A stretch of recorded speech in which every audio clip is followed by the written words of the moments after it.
ವಿಧಾನ ಪರಿಷತ್ ಸಭಾಪತಿಯಾಗಿ ಸಲೀಂ ಅಹಮದ್ ಆಯ್ಕೆಯಾಗಿದ್ದಾರೆ. ಸಭಾಪತಿ ಸ್ಥಾನಕ್ಕೆ ರಾಜೀನಾಮೆ ನೀಡುವಂತೆ ಈಗ ಹೊರಟ್ಟಿಗೆ ಸಿಎಂ ಕರೆ ಮಾಡಿದ್ದಾರಂತೆ.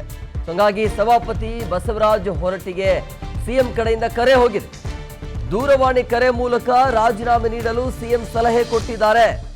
ಸಭಾಪತಿ ಬಸವರಾಜ ಹೊರಟ್ಟಿಗೆ ಸಿಎಂ ಡಿಕೆ ಶಿವಕುಮಾರ್ ಕರೆ ಮಾಡಿ ತಮ್ಮ ಸ್ಥಾನಕ್ಕೆ ರಿಸೈನ್ ಮಾಡಿ ಅಂತೇಳಿ, ಅಂದ್ರೆ ಇವರ ಸ್ಪಷ್ಟ ಬಹುಮತ ಇದೆ ಕಾಂಗ್ರೆಸ್ ಅವರದು.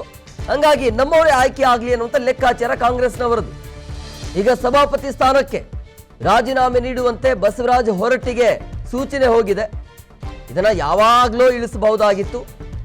ಆ ಪ್ರಯತ್ನ ಡಿಕೆ ಕಡೆಯಿಂದ ನಡೀತಾನೆ ಇತ್ತು. ಇದು ಕಲುಷಿತ ರಾಜಕಾರಣ, ಮನಸ್ಸಿಗೆ ತುಂಬಾ ನೋವಾಗಿದೆ. ಯಾರು ಹೇಳಿದ್ರು? ಬೇರೆ ವಿಸ್ತಾರ ನ್ಯೂಸ್ ಜೊತೆಗೆ ಬಸವರಾಜ ಹೊರಟ್ಟಿ ಎಕ್ಸ್ಕ್ಲೂಸಿವ್ ಆಗಿ ಮಾತನಾಡಿದ್ದಾರೆ. ಯಾವ ಕಾರಣಕ್ಕೆ ರಾಜೀನಾಮೆ ಕೇಳಿದ್ರು ಅನ್ನೋದು ನನಗೆ ಗೊತ್ತಾಗ್ತಿಲ್ಲ. ಕಾಂಗ್ರೆಸ್ನ ಇತಿಹಾಸದಲ್ಲಿ ಈ ರೀತಿ ಆಗಿರಲಿಲ್ಲ ಅಂತ ಬಸವರಾಜ ಹೊರಟ್ಟಿ ಬೇಸರವನ್ನ ಹೊರಹಾಕ್ತಾ ಇದ್ದಾರೆ. ಪಕ್ಷದ ಲೆಟರ್ ಹೆಡ್ ನಲ್ಲಿ ಈ ರೀತಿ ಆಯ್ಕೆ ಆಗಿರಲಿಲ್ಲ ಅಂತ. ಸಭಾಪತಿ ಸಭಾಧ್ಯಕ್ಷರ ಸ್ಥಾನ ಸಾಂವಿಧಾನಿಕ ಹುದ್ದೆ, ಅದು ನನಗೆ ನೋಟಿಸ್ ಕೊಡ್ಲಿ, ಉತ್ತರಿಸ್ತೇನೆ ಅಂತ ಹೇಳಿ ಬಸವರಾಜ ಹೊರಟ್ಟಿ ಈ ರೀತಿಯಾಗಿ ಹೇಳಿಕೆಯನ್ನು ಕೊಟ್ಟಿದ್ದಾರೆ. ಇದು ಕಲುಷಿತ ರಾಜಕಾರಣ, ಮನಸ್ಸಿಗೆ ತುಂಬಾ ನೋವಾಗಿದೆ ಅಂತೇಳಿ PNS ವಿಸ್ತಾರ ನ್ಯೂಸ್ ಜೊತೆಗೆ ಮಾತನಾಡುವಂತ ಸಂದರ್ಭದಲ್ಲಿ ಈ ರೀತಿಯಾಗಿ ಬೇಸರವನ್ನ ಹೊರಹಾಕಿದ್ದಾರೆ. ಈಗ ಕಾಂಗ್ರೆಸ್ನ ಹೈಕಮಾಂಡ್ ನೀಡಿದಂತಹ ಲಿಸ್ಟ್ ನಲ್ಲಿ ಬಂದಿದೆ, ವಿಧಾನ ಪರಿಷತ್ನ ಸಭಾಪತಿಯಾಗಿ ಸಲೀಂ ಅಹಮದ್ ಅವರನ್ನ ನೇಮಕ ಮಾಡಿ ಕಾಂಗ್ರೆಸ್ನ ಹೈಕಮಾಂಡ್ ನಾಯಕರು ಈಗ ಒಂದು ಪಟ್ಟಿಯನ್ನ ಕೂಡ ಬಿಡುಗ ಕಳಿಸಿದ್ದಾರೆ ರಾಜ್ಯಕ್ಕೆ. ಈ ವಿಚಾರಕ್ಕೆ ಸಂಬಂಧಪಟ್ಟ ಹಾಗೆ ನಮ್ಮ ಜೊತೆ ಮಾತನಾಡಲಿಕ್ಕೆ ಪರಿಷತ್ನ ಸ್ಪೀಕರ್ ಆಗಿರುವಂತಹ ಬಸವರಾಜ ಹೊರಟ್ಟಿ ಅವರೇ ಇದ್ದಾರೆ.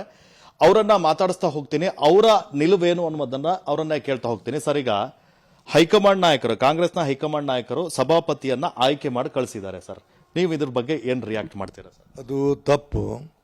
ಅವರು ತಮ್ಮಲ್ಲಿ ತಮ್ಮ ವಿಚಾರ ಮಾಡಿಕೊಂಡು ತಮ್ಮಲ್ಲಿ ಹೇಳಿದ್ರೆ ಇಂಥವ್ರನ್ನ ಸಭಾಪತಿ ಮಾಡ್ಬೇಕಂತ ಉಪಸಭಾಪತಿ ಮಾಡ್ಬೇಕಂತ ಅವರು within the Prem of the ಇದರಲ್ಲಿ ವಿದಿನ್ ದಿ ಕ್ಯಾಮ್ರಾದಲ್ಲಿ ಅವ್ರು ಹೇಳಿದ್ರೆ ಅದು ಬೇರೆ ವಿಷಯ. ಸಹಿ ಮಾಡಿ ಪತ್ರಗಳಿಗೆ ಮಂತ್ರಿಗಳ ಜೊತೆ ಲಿಸ್ಟ್ ಬಿಟ್ಟಿದ್ದು ಇತಿಹಾಸದಲ್ಲಿ ಮೊಟ್ಟ ಮೊದಲ. ಮತ್ತು ಅವ್ರಿಗೇನೂ ಅಧಿಕಾರ ಇಲ್ಲ ಸಭಾಪತಿಯನ್ನು ಸಭಾಧ್ಯಕ್ಷನ ಆರಿಸಲಿಕ್ಕೆ. ಇಂಥವ್ರಂತ ಹೆಸರು ಅವರು ತಮ್ಮ ಪಕ್ಷದೊಳಗೆ ಹೇಳ್ಕೋಬೋದು. ಅದು ನಾಳೆ ಸದನದಲ್ಲಿ ತೀರ್ಮಾನ ಆಗ್ತಾವೆ. ಸದನ ಸುಪ್ರೀಂ, ಅಸೆಂಬ್ಲಿಯಲ್ಲಿ ಸ್ಪೀಕರ್ನ ಆರಿಸ್ತಾರೆ, ಕೌನ್ಸಿಲ್ ಸಭಾಪತಿ ಆರಿಸ್ತಾರೆ. ಅದು ಅವ್ರು ಹೇಳುವಂಥದ್ದು ಸರಿಯಾದ ಕ್ರಮ ಅಲ್ಲ. ಮಂತ್ರಿಗಳ ಬಗ್ಗೆ ಹೇಳ್ಬೋದು, ಬಟ್ ಸಭಾಪತಿಗಳ ಬಗ್ಗೆ ಸಭಾಧ್ಯಕ್ಷ ಬಗ್ಗೆ ಹೇಳುವಂಥದ್ದು ಎಲ್ಲೂ ಇಲ್ಲ. ಇವತ್ತು ಫಸ್ಟ್ ಇತಿಹಾಸದಾಗ ಮೊಟ್ಟ ಮೊದಲನೇ ಸರಿ ನಾನು ನೋಡಾಕತ್ತೀನಿ. ಇದು ಪದ್ಧತಿ ಅಲ್ಲ. ಅವರು ಅದನ್ನು ಮಾಡಿದ ಸರಿಯಾದ ಕ್ರಮ ಅಲ್ಲ ಅಂತ ಅನಿಸ್ತದೆ. ಸರ್, ಈಗ ತಮ್ಮ ಮುಂದಿನ ನಿಲುವೇನು ಅಂತ ಸರ್? ಈಗ 13ನೇ ತಾರೀಕಿಂದ ಸೆಷನ್ ಆರಂಭ ಆಗ್ತಾ ಇದೆ. ಈಗ ಮುಂದೆ ಯಾವ ನಿರ್ಧಾರವನ್ನ ಕೈಗೊಳ್ತೀರಾ ಅಂತ? ಅದೀಗ ಅವರು ನಮಗೆ ನೋಟಿಸ್ ಕೊಡಬೇಕು, 14 ದಿವಸ ಅಡ್ವಾನ್ಸ್ ಆಗಿ 10 ಮಂದಿ ಸಹಿ ಮಾಡಿ ನೋಟಿಸ್ ಕೊಡಬೇಕು. ಸದನದಲ್ಲಿ ಪ್ರೊಸೀಜರ್ ಇರ್ತೈತೆ, ಅದು ಆ ಪ್ರೊಸೀಜರ್ ಪ್ರಕಾರ ಮಾಡಬೇಕು. ಮಾಡಿದಾಗ ಅವಾಗ ಸದನದಲ್ಲಿ ಬಹುಮತದಿಂದ ಏನು ನಿರ್ಣಯ ಆಗುತ್ತೆ ಆ ನಿರ್ಣಯಕ್ಕೆ ನಾವು ಬದ್ಧ ಆಗಬೇಕು. ನಾನು ಅದಕ್ಕೆ ಬದ್ಧ ಆಗಲೇಬೇಕಾಗುತ್ತೆ. ಬಟ್ ಇಲ್ಲಿವರೆಗೆ ನಾವೇನಂದ್ರೆ ರಾಜೀನಾಮೆ ಕೊಡಂತಾರೆ, ಇದನ್ನು ಮಾಡ್ತಾರೆ, ಇದು ನಡೆದಿದೆಯಲ್ಲ. ಬಟ್ ನಾವು 4.5 ವರ್ಷವರೆಗೆ ಸಭಾಪತಿಯಾಗಿ ಕೆಲಸ ಮಾಡೀನಿ. ನನಗೆ ಭಾಳಷ್ಟು ಮಂದಿ ಸಹಕಾರ ಮಾಡ್ಯಾರ. ಆ ಸದನದಲ್ಲಿ ಅವರಿಗೆ ಕನಿಷ್ಠ ನಾವು ಕೃತಜ್ಞತೆ ಹೇಳುವಂಥದಕ್ಕೂ ನನಗೆ ಆಸ್ಪದ ಸಿಗಲಿಲ್ಲ ಅಂದರೆ ನಾನು ತಪ್ಪುಗಾರ ಹಾಕ್ತೀನಿ. ಅದರ ಸಲುವಾಗಿ 13ನೇ ತಾರೀಕಿನ ದಿವಸ ಸದನದಲ್ಲಿ ಹೋಗಿ ಅದನ್ನು ಸದನ ನಡೆಸಿ ನಾ ಎಲ್ಲ ಸದಸ್ಯರಿಗೆ ಕೃತಜ್ಞತೆ ಹೇಳಿ ಅವತ್ತು ಅವರು ನೋಟಿಸ್ ಕೊಟ್ಟರೆ ಆ ನೋಟಿಸಿಗೆ ಏನು ಕ್ರಮ ತಗೋಬೇಕನ್ನೋ ತಗೊಳ್ತೀನಿ. ಸರ್, ಈಗ ಅವಿಶ್ವಾಸ ನಿರ್ಣಯ ಮಂಡನೆ ಮಾಡಬೇಕು ಅಂತ ನಿರ್ಧಾರ ಮಾಡ್ಕೊಂಡಿದ್ದಾರೆ ಅಂತ ಒಂದಿಷ್ಟು ಚರ್ಚೆಗಳು. ಸಭಾಪತಿ ವಿಚಾರದಲ್ಲಿ ಇದು ಬೇಕಾಗಿತ್ತ ಅಂತ ಸರ್? ಬೇಡಾಗಿತ್ತು ಇದು. ಯಾಕಂದ್ರೆ ಯಾರಾದರೂ ಸಭಾಪತಿ ಆಗೋದಲ್ಲೇ, ಸಭಾಪತಿ ಕುಂತು ಕೆಲಸ ಮಾಡ್ತಿರ್ತಾರೆ, ಯಾರು ಬಂದರೂ ಅಷ್ಟೇ. ಅವರು ಇದು ಫಸ್ಟ್ ಟೈಮ್ ಇದು ಸಭಾಪತಿ ಇದ್ದದ್ದು ಪಿರಿಯಡ್ ಮುಗಿದಾಗ ಮಾಡ್ತಾರೆ.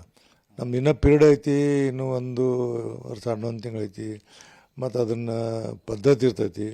ಇದು ಬೇಕಾಗಿದ್ದಿದ್ದಿಲ್ಲ. ಈಗ ಅನವಶ್ಯಕವಾಗಿ ಇದನ್ನು ಒಂದು ಹೊಸ ಪದ್ಧತಿಯನ್ನು ಕ್ರಿಯೇಟ್ ಮಾಡಿದಂಗೆ ಆಗಿದೆ. ಸರ್, ಇಷ್ಟೊಂದು ತರಾತುರಿ ಯಾಕೆ ಅಂತ ಸರ್? ಅದು ಅವ್ರಿಗೆ ಗೊತ್ತು, ನನಗೂ ಗೊತ್ತಿಲ್ಲ ತರಾತುರಿ ಯಾಕೆ ಅಂತ ತಿಳ್ಕೊಂಡೇಳಿ. ಅದು ತರಾತುರಿ ಮಾಡುವಂಥ ಅವಶ್ಯಕತೆ ಸಭಾಪತಿಗೆ ಬರುವುದೇ ಇಲ್ಲ. ಅದು ಯಾಕೆ ಈಗಲ್ಲೇ ಅಸೆಂಬ್ಲಿಯಲ್ಲಿ ರಾಜೀನಾಮೆ ಕೊಟ್ಟವ್ರೆ ಅಲ್ಲಿ ಬರ್ತಿದೆ, ಅಲ್ಲಿ ಚುನಾವಣೆ ಮಾಡಬೇಕು ಚರ್ಚೆ. ಬಟ್ ನಮ್ಮಲ್ಲಿ ಏನು ಖಾಲಿನ ಜಾಗನ ಖಾಲಿ ಇಲ್ಲಲ್ರಿ. ಈಗ ಉಪಾಧ್ಯಕ್ಷ ಖಾಲಿ ಐತಿ, ಅದನ್ನು ಉಪಾಧ್ಯಕ್ಷ ಇದ್ರ ಪದ್ಧತಿ ಪ್ರಕಾರ ಆರಿಸ್ಬೇಕು. ಬಟ್ ಸಭಾಪತಿ ನಾ ಅದೀನಿ, ನಾ ಇದ್ದಾಗ ಇನ್ನೂ ಅವರು ಸಭಾಪತಿ ಹೆಸರು ಡಿಕ್ಲೇರ್ ಮಾಡ್ತಾರಂದ್ರೆ ಇದು ಭಾಳ ಏನಂತಾರೆ ಅದಕ್ಕೆ ಅಭಾಷ ಅಂತಾರೆ. ಅದಕ್ಕೆ ಅದು ಸರಿಯಾದದಲ್ಲ ಅಂತ ನನ್ನ ಸ್ಪಷ್ಟ ಅಭಿಪ್ರಾಯ.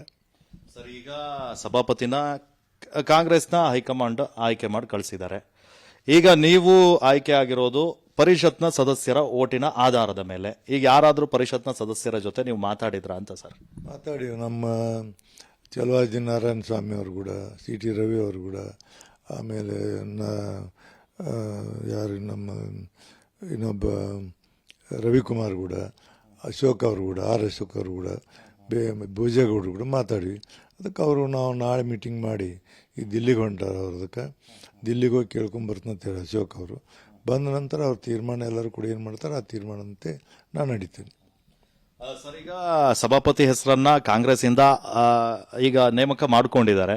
ಸಿಎಂ ಏನಾದರೂ ನಿಮಗೆ ಕರೆ ಮಾಡಿ ರಾಜೀನಾಮೆ ನೀಡಿ ಅಂತ ಏನಾದರೂ ಹೇಳಿದಾರ? ಈಗ 1 ಅವರ್ ಮುಂದೆ ಅವ್ರು ಫೋನ್ ಮಾಡಿದ್ರು ಚೀಫ್ ಮಿನಿಸ್ಟರು, ನೀವು ರಾಜೀನಾಮೆ ಕೊಡಿ, ನಮಗೆ ಸ್ವಲ್ಪ ಎಂಬ್ರಾಸ್ಮೆಂಟ್ ಆಗತ್ತೈತಿ, ನಮ್ಮಲ್ಲಿ ಹೈಕಮಾಂಡಿಂದ ನಿಯಮ ಅನೌನ್ಸ್ ಮಾಡ್ಯಾರ, ಸ್ವಲ್ಪ ರಾಜೀನಾಮೆ ಕೊಟ್ಟರೆ ಒಳ್ಳೇದಾಗತ್ತೆ ಅಂತ ಅಂದರು. ವಿಚಾರ ಮಾಡ್ತೀನಿ ಅಂತ ಹೇಳಿ ನಾನು ಅಷ್ಟೇ. ಸರ್, ಈಗ ಮುಂದಿನ ನಿರ್ಧಾರಗಳು ಏನು ಅಂತ ಸರ್ ನಿಮ್ದು? ಮುಂದೆ ಏನು ಮಾಡ್ತೀರಾ? ನಿರ್ಧಾರ ಅಂದ್ರೆ ಏನು, ಅವ್ರು ನೋಟಿಸ್ ಕೊಟ್ಟರೆ ಸದನ ಚರ್ಚೆ ಆಗತ್ತೆ. ಅವರು ಬಹುಮತದಿಂದ ಇದನ್ನು ಸೋಲಿಸಿದ್ರೆ ನಾ ರಾಜೀನಾಮೆ ಕೊಟ್ಟು ಮನೆಗೆ ಬರ್ತೀನಿ ಅಷ್ಟೇ. ಈಗ ಸಿದ್ದರಾಮಯ್ಯನವರ ಅವಧಿಯಲ್ಲಿ 3 ವರ್ಷ ನೀವು ಕೆಲಸ ಮಾಡಿದ್ದೀರಾ. ಈಗ ಡಿ ಕೆ ಶಿವಕುಮಾರ್ ಅವರು ಮುಖ್ಯಮಂತ್ರಿ ಆಗ್ತಾ ಇದ್ದ ಹಾಗೆ ಮೊದಲನೇ ಸದನ, ಈ ಸಂದರ್ಭದಲ್ಲಿ ಯಾಕೆ ಈ ಥರ ಬದಲಾವಣೆ ಆಯಿತು ಅಂತ ಅನ್ಸುತ್ತೆ ಸರ್?